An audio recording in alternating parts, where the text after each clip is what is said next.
প্রিয় ছাত্রছাত্রীরা, আজ আমি তোমাদের সঙ্গে আলোচনা করব দ্বাদশ শ্রেণীর থার্ড সেমিস্টারের পাঠ্যপুস্তকের একমাত্র ছোট গল্প আদরিণী। প্রভাত কুমার মুখোপাধ্যায়ের এই আদরিণী ছোট গল্পটি আমাদের দ্বাদশ শ্রেণী ছাড়াও বিভিন্ন কলেজ এবং ইউনিভার্সিটির পাঠ্যাংশে অন্তর্ভুক্ত করা হয়েছে। সুতরাং প্রত্যেকের জন্য আদরিণী ছোট গল্পটি আলোচিত হচ্ছে। যাদের যাদের প্রয়োজন হবে তারা দেখলে আশা করি সমৃদ্ধ হবে। আদরিণী ছোট গল্প প্রভাত কুমার মুখোপাধ্যায়ের প্রত্যেকটি গল্পে এত সুন্দর ভাষার সহজ সারল্যে তিনি ছোট গল্পগুলি রচনা করেছেন, যা জনমানসে অনেক প্রসিদ্ধি লাভ করেছে। তাছাড়াও এই গল্পে, আদরিণী ছোট গল্পে আমরা প্রথম যে 1 এবং 2 এই দুটো পরিচ্ছেদ আমি আলোচনা করে দিয়েছি প্রথম পর্বে। মোট 7টি পরিচ্ছেদ আছে। আমি আজকে এই দ্বিতীয় পর্বে আলোচনা করব 3 এবং 4 পরিচ্ছেদ, এবং চেষ্টা করব বাকি 5, 6, 7 এই 3টি পরিচ্ছেদ তৃতীয় পর্বে আলোচনা করে শেষ করার জন্য। যাই হোক, আমি আসি তোমাদের এই আদরিণী ছোট গল্পের আলোচনায়। দেখো, এই গল্প থেকে কিন্তু তোমাদের থার্ড সেমিস্টারে 8টি নাম্বারের কোশ্চেন আসবে। সুতরাং তোমরা প্রত্যেকটা লাইন কিন্তু খুব মনোযোগ সহকারে পড়াশোনা করবে, একটু স্কিপ করে যাবে না। ভিডিওটা প্রথম থেকে শেষ পর্যন্ত দেখবে।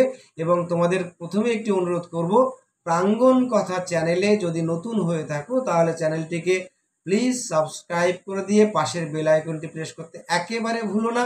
এবং আলোচনা যদি ভালো লেগে থাকে তাহলে একটা লাইক করে দিও আর বন্ধুদের মধ্যে শেয়ার করে দিও। আমি প্রথম 1 এবং 2 পরিচ্ছেদে যেটা আলোচনা করেছিলাম সেটা একটু গল্প করে তোমাদের সঙ্গে বলি। দেখো, পাড়ার একজন ডাক্তার এবং একজন জুনিয়র উকিল, কুঞ্জবিহারী বাবু এবং নগেন ডাক্তার, দুজন এসেছেন কার বাড়িতে? জয়রাম মোক্তারের বাড়িতে। মোক্তারটা কি? মোক্তারটা হচ্ছে আগেকার দিনে উকিল বা জুনিয়র উকিল ছাড়াও বিচারালয়ে মোক্তার তার ছোটোখাটো বিচারগুলো সেখানে তারা ওই উকিলের ভূমিকায় অংশগ্রহণ করতে পারত। সেই রকম একজন পদাধিকারী ব্যক্তি জয়রাম মোক্তার। এই জয়রাম মোক্তার যখন তার বাড়ি বাংলাদেশের যশোর জেলায়, সেখান থেকে যখন তিনি এসেছিলেন, এখানে আসার সময় কিন্তু তার অর্থবিত্ত সেভাবে ছিল না, একেবারেই দারিদ্রতা সঙ্গে নিয়ে তিনি এসেছিলেন। কিন্তু এখানে এসে তার বুদ্ধিমত্তা এবং পরিশ্রমের জোরে তিনি কিন্তু এই মোক্তারি চাকরিটা করে নেন, এবং তিনি সেইভাবে এখন মোটামুটি একটা সচ্ছল পরিবারে তিনি বিলং করেন। এবং তার 3টি সন্তান, সেই 3টি সন্তানের মধ্যে প্রথম 2টি সন্তান তারা কোনো কাজকর্ম তারা কিছু করে না, এবং ছোট ছেলে সে কলকাতাতে পড়াশুনো করছে, সেটাই একমাত্র ভরসা ছিল জয়রাম মোক্তারের। যাই হোক, এই যে নগেন ডাক্তার এবং জুনিয়র উকিল কুঞ্জবিহারী বাবু তারা এসেছিলেন কেন? তারা এসেছিলেন ওই পীরগঞ্জের জমিদার বাড়ি থেকে একটা বিয়ের নিমন্ত্রণ হয়েছিল। সেই বিয়ের নিমন্ত্রণে কি করে তারা যাবেন এবং তার জন্য জয়রাম মোক্তারের সহযোগিতা নেবেন, সেই জন্য কিন্তু পূর্ব পরিকল্পিতভাবেই তার কাছে এসেছিলেন। এবং তারা এমনভাবে তাকে আঘাত করে কথা বলেছিলেন, তারা জানতেন যে জয়রাম মোক্তার এই ব্যক্তিটি, জয়রাম মুখুজ্জে মহাশয়, কিন্তু একটু আবেগপ্রবণ। তাকে যদি একটু আতে ঘা দিয়ে কথা বলা যায়, তার কাছ থেকে অনেক বিষয় কিন্তু বের করে নিয়ে আসা যাবে। অর্থাৎ এই জমিদার পরিবারের সঙ্গে যেখানে বিয়ের নিমন্ত্রণ হয়েছিল, সেই জমিদার পরিবারের সঙ্গে এই জয়রাম মোক্তারের অনেক বছরের সম্পর্ক। তাদের স্টেটের সমস্ত সম্পত্তি, তাদের জমি জায়গা, সব বিষয় সম্পত্তি এই জয়রাম মোক্তারই কিন্তু ওই মামলাগুলো দেখাশুনো করতেন। এবার তার তো নিমন্ত্রণ হবে, এটা স্বাভাবিক ব্যাপার, কিন্তু তারা এসে প্রস্তাব দিল কি, ওই আমরা একটা নিমন্ত্রণে যাব, আপনি কি ওখান থেকে নিমন্ত্রণ পেয়েছেন? পীরগঞ্জের মেজবাবুর বাড়ি থেকে যে মেয়ের বিয়ে আছে সেখান থেকে নিমন্ত্রণ পেয়েছেন? এইটুকু বলাতেই কিন্তু জয়রাম মোক্তার একটু উত্তেজিত হয়ে গেলেন এবং বললেন, এটা কীরকম, আমি নিমন্ত্রণ পাবো না? আমি তাদের বাড়িতে এই 20 বছর ধরে তাদের স্টেটের সমস্ত কাগজপত্র দেখাশুনো করি। যাই হোক, তারপরে বললে, হ্যাঁ আপনি তো নিমন্ত্রণ পাবেন আমরা জানি, কিন্তু যাবেন কি করে, অনেকটা দূর, গরুর গাড়িতে গেলে করে যেতে হলে 2 দিন যেতে লাগবে, 2 দিন আসতে লাগবে, ওর থেকে যদি একটা হাতি আনিয়ে নেওয়া যেত জমিদার বাড়ি থেকে। তখন জয়রাম বলছে, এই ব্যাপার, এর আগে তো একাধিকবার আমি হাতি আনিয়েছি জমিদারের কাছ থেকে। ও ঠিক আছে, আমি চিঠি লিখে দেবো, হাতি চলে আসবে, তাহলে একসঙ্গেই যাওয়া যাবে। যাই হোক, তারা এই পরিকল্পনাতে মোটামুটি একটা আশ্বস্ত হয়েছিলেন, এবং তিনি রবিবার দিন আহ্নিক সেরে 9টার সময় ওঠার পরে আহ্নিক সেরে পূজা অর্চনা ছেড়ে তারই একটা ভৃত্যকে দিয়ে সেই চিঠি পাঠায় জমিদার পরিবারে, এবং জমিদার পরিবার থেকে উত্তর আসে যে না, হাতি কেন, গরুর গাড়িতে করেই আসতে বলা হোক, বিয়ের নিমন্ত্রণ হয়েছে এরকম। জয়রাম মুক্তার এতে কিন্তু ব্যথিত হন, এবং তিনি প্রতিজ্ঞা করে বসলেন যে যদি ওই বিয়ে বাড়িতে অ্যাটেন্ড করতে হয় বা বিয়ে বাড়িতে যেতেই হয়, তাহলে তিনি হাতির পিঠে করেই যাবেন, অন্যথায় যাবেন না। কিন্তু তার অন্যান্য বন্ধুরা বা তার সঙ্গে যারা তার ওই বৈঠকখানায় এসে গল্পগুজব করেন, তাসপাশা খেলেন, তারা বলছেন যে না ঠিক আছে, ওই ইমামদি শেখ একজোড়া নতুন বলদ কিনেছে, খুব দ্রুত যাবে, তাতে করেই যাবে। কিন্তু জয়রাম মুক্তার কিন্তু একেবারে তার সিদ্ধান্তে অবিচল, যে তিনি যদি বিয়ে বাড়িতে যেতেই হয় তাকে, তাহলে তিনি হাতিতে করে যাবেন, অন্যথায় তিনি কিন্তু ওই বিয়ে বাড়িতে যাবেন না। এই জয়রাম মুক্তার সম্পর্কে তার ব্যক্তিগত যে চরিত্র, সেটা কীরকম, তিনি একটু আবেগপ্রবণ ছিলেন। তিনি একজন হুকুমকে বলেই দিয়েছিলেন যে আমার স্ত্রী যা আইন জানে, এ হুকুম তা জানেন না দেখছি। তার জরিমানা বাঁচানোর জন্য, মাত্র 5টি টাকা জরিমানা বাঁচানোর জন্য তিনি কোর্ট পর্যন্ত গিয়ে 1700 টাকা পর্যন্ত খরচ করেছিলেন। এমনই কিন্তু চারিত্রিক বৈশিষ্ট্যের অধিকারী এই জয়রাম মুক্তার। এই প্রথম এবং দ্বিতীয় পরিচ্ছেদ পর্যন্ত আমরা কিন্তু আলোচনা করেছিলাম। আজ আমি তোমাদের সঙ্গে আলোচনা করব 3 নম্বর পরিচ্ছেদ এবং 4 নম্বর পরিচ্ছেদ। আলোচনাটি মন দিয়ে দেখবে। আদরিণী গল্পের দ্বিতীয় পর্বে শুরু করছি 3য় পরিচ্ছেদ থেকে। তিনি একমাত্র হাতির পিঠে চড়েই বিয়ে বাড়িতে যাবেন, অন্যথায় তিনি বিয়ে বাড়িতে যাবেন না।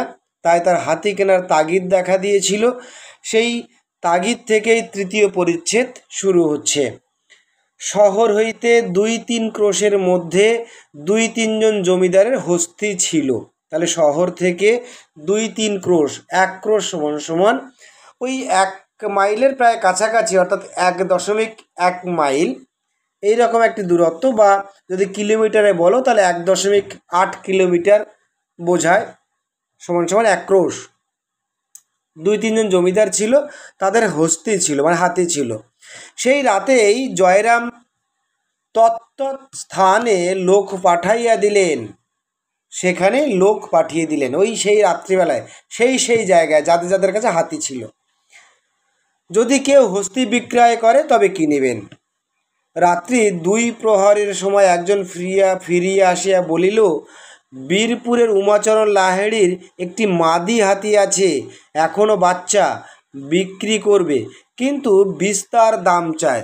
তাহলে কোথায় থেকে একটা হাতির সন্ধান পাওয়া গেল? এবং রাত্রি 2 প্রহরে, 2 প্রহর সমান সমান আমরা যদি 4 প্রহর ধরি একটি রাত্রি, তাহলে 6টা থেকে 9টা পর্যন্ত একটা প্রহর, 9টা থেকে 12টা পর্যন্ত একটা প্রহর, 12টা থেকে 3টে পর্যন্ত একটা প্রহর, এবং 3টে থেকে 6টা পর্যন্ত একটা প্রহর, মোট 4 প্রহর। তাহলে দ্বিপ্রহর, অর্থাৎ ওই 9টা থেকে 12টার মধ্যে, এই সময় রাত 9টা থেকে 12টার মধ্যে এই সময় একজন এসে বলল যে বীরপুরে উমাচরণ লাহিড়ী, প্রত্যেকটা নাম এবং কার কাছে হাতি এবং জায়গার নাম খুব সুন্দর করে মুখস্থ করে রাখবে।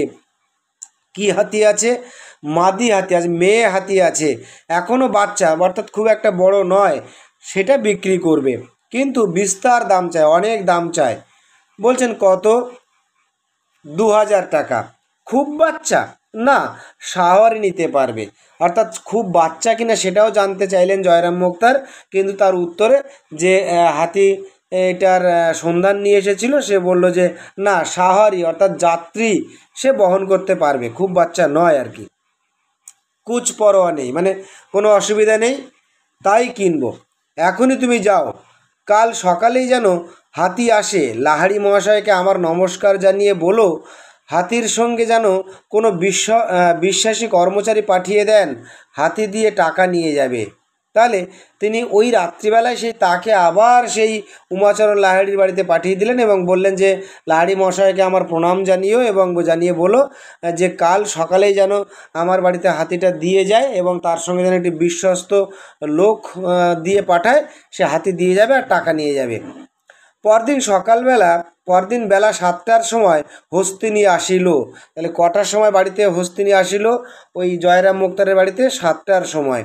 তার নাম আদরিণী। সেই হাতিটার নাম কি? আদরিণী।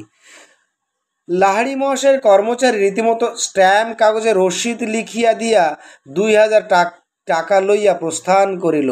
অর্থাৎ ওই লাহিড়ি মহাশয়ের যিনি যে কর্মচারীটা এসেছিল, সে ওই স্ট্যাম্প রসিদ প্যাড সব নিয়ে এসেছিল এবং তাতে 2000 টাকা লিখে টিকে নিয়ে তাদের সমস্ত যা যা করণীয় সেগুলো করে সে সেখান থেকে চলে গেল। অর্থাৎ এইখানে একটু বলে রাখি, দেখো এই গল্পে আজকে যখন মানবিকতা, মনুষ্যত্ব, বিবেক সমস্ত জায়গায় ভুলণ্ঠিত হচ্ছে, সেই জায়গায় দাঁড়িয়ে তোমরা ছাত্রছাত্রী, তোমরা বড় হয়েছো, তোমরা একটু বর্তমান সমাজের দিকে তাকিয়ে দেখো।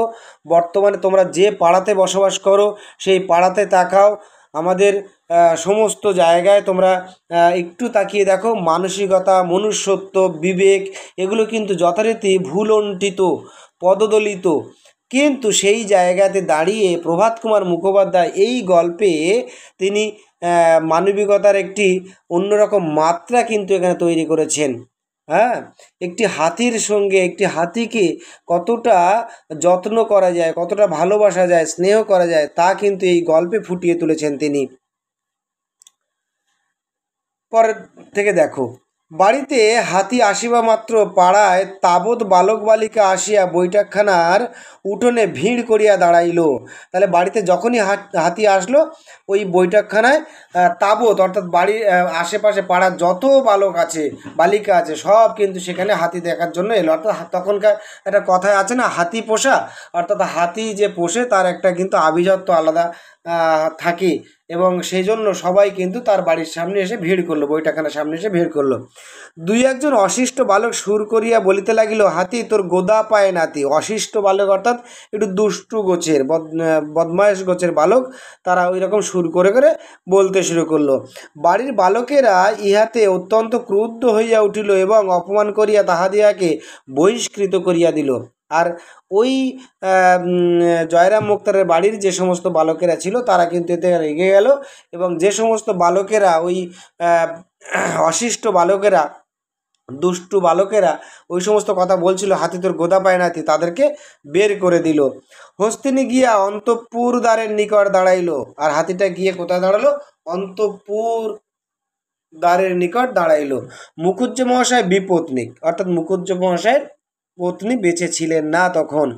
তার জ্যেষ্ঠা পুত্রবধূ একটি ঘটিতে জল লইয়া সভয় পদক্ষেপে বাহির হইয়া আসিলেন।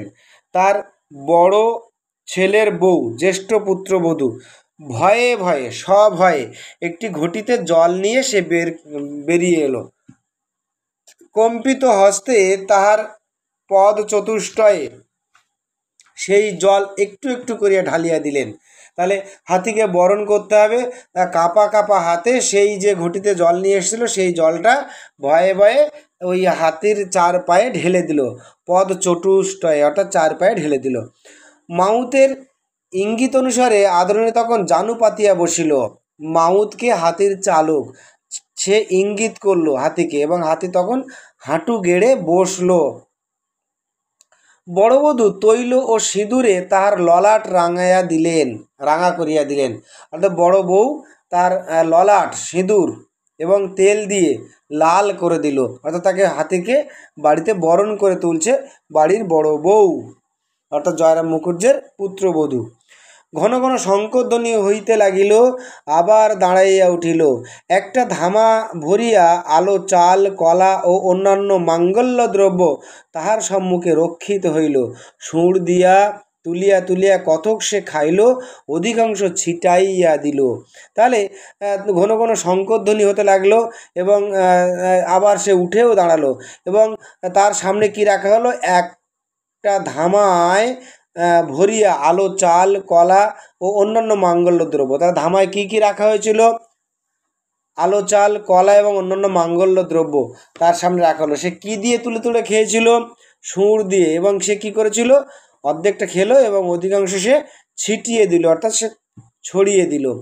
এইরূপে বরণ সম্পন্ন হইলে রাজহস্তির জন্য সংগৃহীত সেই কদলীকাণ্ড বৃক্ষ শাখা আদরণী ভোজন করিতে লাগিল। অর্থাৎ ওই রাজার বাড়ি থেকে হাতি আসবে বলে, পীরগঞ্জে রাজার বাড়ি থেকে হাতি আসবে বলে তাকে রাখার জন্য যে জায়গাগুলো পরিষ্কার করা হয়েছিল, তার জন্য যে কদলী গাছের কাণ্ড এবং পাতা সহ, অর্থাৎ কলা গাছের কাণ্ড, পাতা ইত্যাদি আনা হয়েছিল, বা বৃক্ষের শাখা প্রশাখা পাতা সহ, সেগুলো ওই হাতি আদরিণী খেতে শুরু করে দিল, তার সামনে দেওয়া হলো।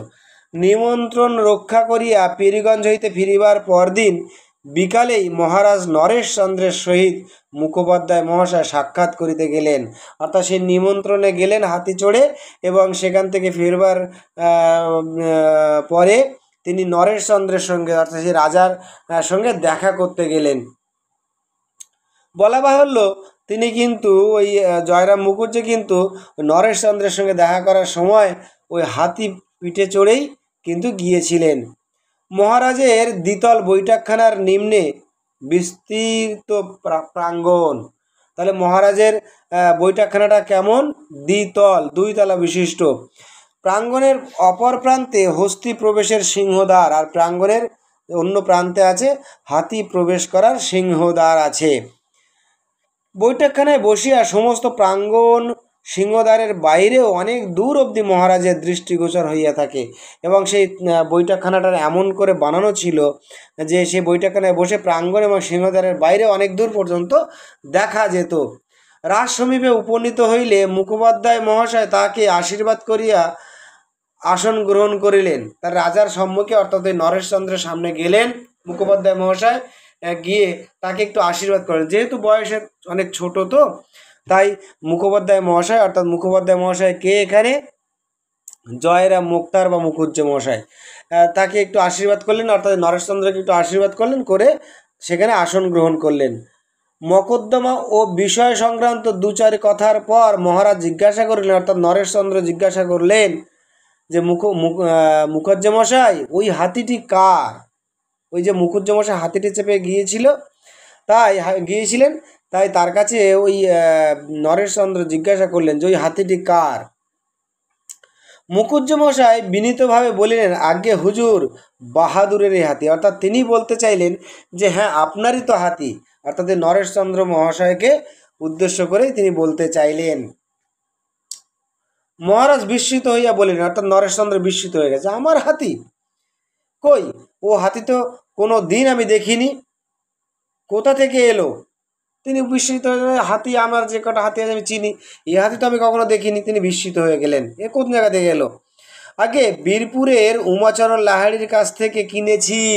তখন জয়রাম মুক্তার বলছেন, কার কাছ থেকে কিনেছেন? বীরপুরে উমাচরণ লাহিড়ীর কাছ থেকে তিনি কিনেছেন। অধিকতর বিস্মিত হইয়া রাজা বলিলেন, আপনি কিনেছেন?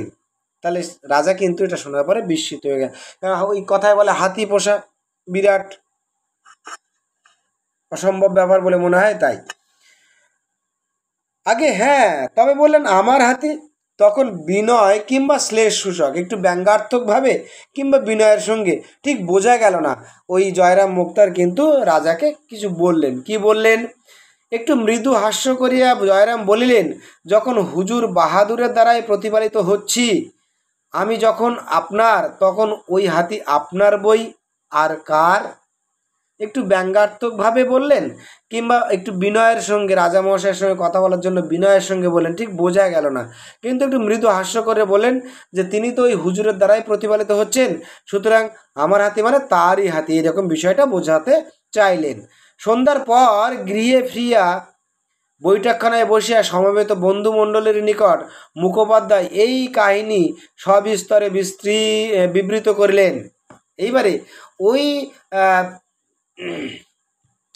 মানে রাজার সঙ্গে যা কথোপকথন হয়েছিল মুখুজ্জে মহাশয়ের, সেইটা সন্ধ্যাবেলা বৈঠকখানায় ফিরে আসার সঙ্গে সঙ্গে কিন্তু ওই তার বন্ধু বান্ধবের সঙ্গে সেটা কিন্তু বিস্তৃত আলোচনা করলেন এবং করার পরে হৃদয় হইতে সমস্ত ক্ষোভ ও লজ্জা আজ তার মুছিয়া গেল।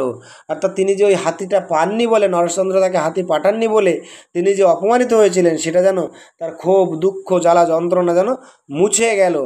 এবং কয়েকদিন পরে আজ তার সুনিদ্রা হলো এবং তিনি যেন ভালো করে ঘুমাতে পারলেন। এবারে আমরা পড়ব চতুর্থ পরিচ্ছেদ। উল্লেখিত ঘটনার পর সুদীর্ঘ 5টি বৎসর অতিক্রান্ত হইয়াছে। তাহলে এই যে ঘটনা উল্লেখ করা হয়েছে, হাতির ঘটনা, হাতি চড়ে বিয়ে বাড়িতে যাওয়া, সেখান থেকে ফিরে এসে নরেশচন্দ্র বাবুর সঙ্গে দেখা করা, সেখানে কথোপকথন, এরপরে কত বছর কেটে গেছে?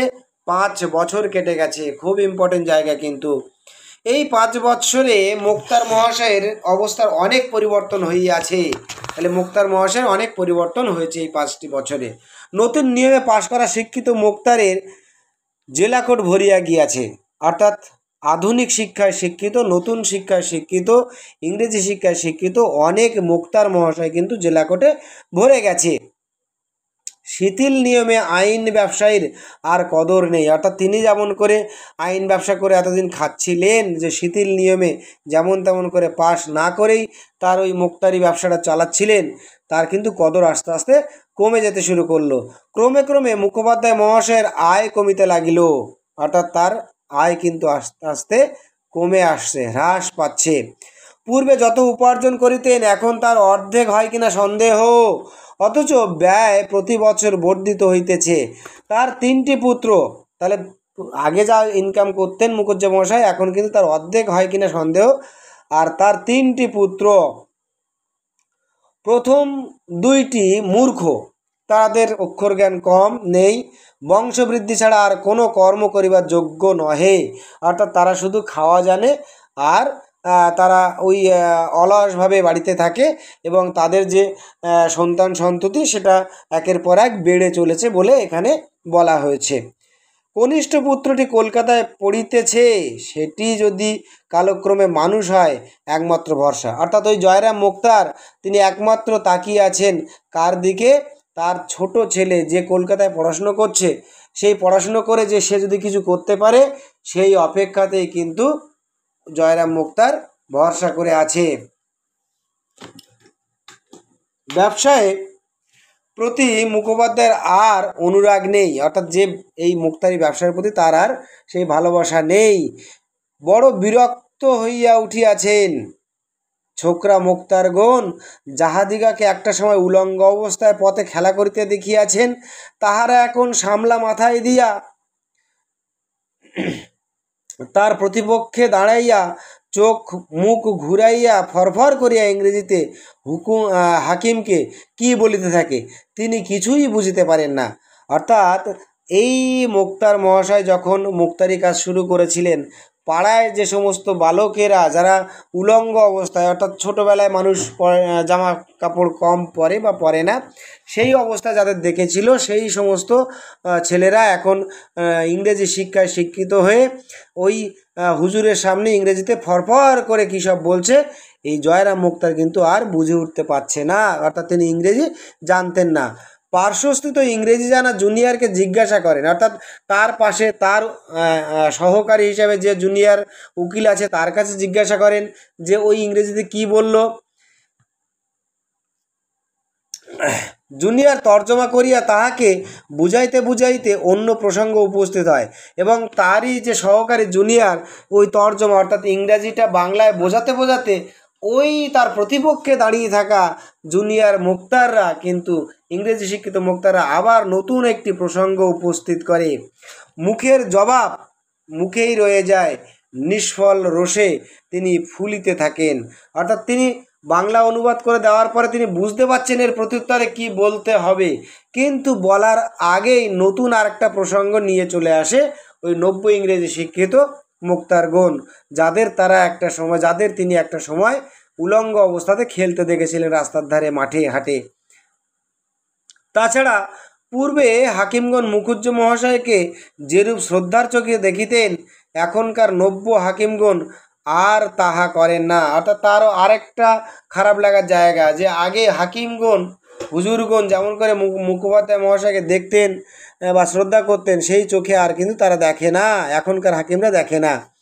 ইহাদের যেন বিশ্বাস যে ইংরেজি জানে না সে মনুষ্য পদবাচ্যই নয়। অর্থাৎ এই নব্য ইংরেজি শিক্ষিত মানুষরা যেন মনে করে, বিশ্বাস করে মনে প্রাণে যে যারা ইংরেজি জানে না তারা মানুষের মধ্যেই পড়ে না।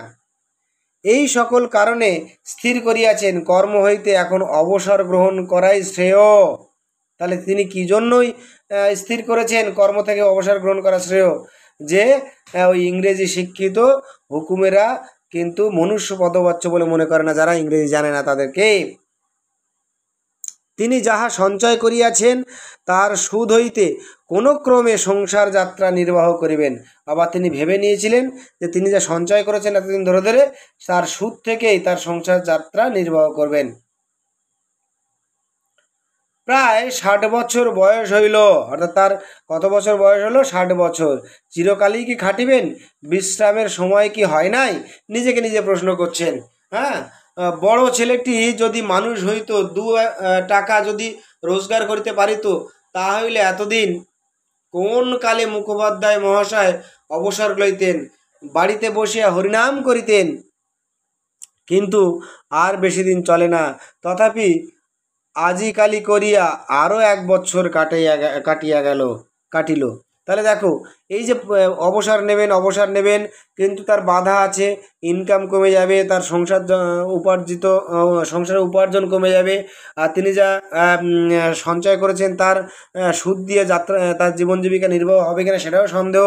বড় ছেলেটা কোনো কাজবাজ করে না, যদি 2 পয়সা ইনকাম করতো তাহলেও তিনি একটু নিশ্চিন্তে কর্ম থেকে অবসর নিয়ে হরিনাম সংকীর্তন করতে পারতেন বাড়িতে। হ্যাঁ, এই করতে করতে আরও কিন্তু 1 বছর কেটে গেল। এ সময় দায়রায় একটি খুনি মকদ্দমা উপস্থিত হলো। আদালতে একটি খুনের মকদ্দমা অর্থাৎ মামলা চলে এলো। সেই মকদ্দমার আসামি জয়রাম মুখোপাধ্যায়কে নিজ মোক্তার নিযুক্ত করলেন। তাহলে সেই যে খুনের আসামি বলে যে সাব্যস্ত, সে জয়রাম মোক্তার হিসেবে নিযুক্ত করলেন। একজন নতুন ইংরেজ জাজ আসিয়াছেন, তাহারই এজলাসে বিচার। অর্থাৎ একজন নতুন ইংরেজ জাজ এসছে, তার অধীনে বিচার হবে। 3 দিন যাবৎ মকদ্দমা চলিল। অবশেষে মোক্তার মহাশয় উঠিয়া জজ সাহেব বাহাদুর ও অ্যাসেসর মহোদয়গণ বলিয়া বক্তৃতা আরম্ভ করিলেন।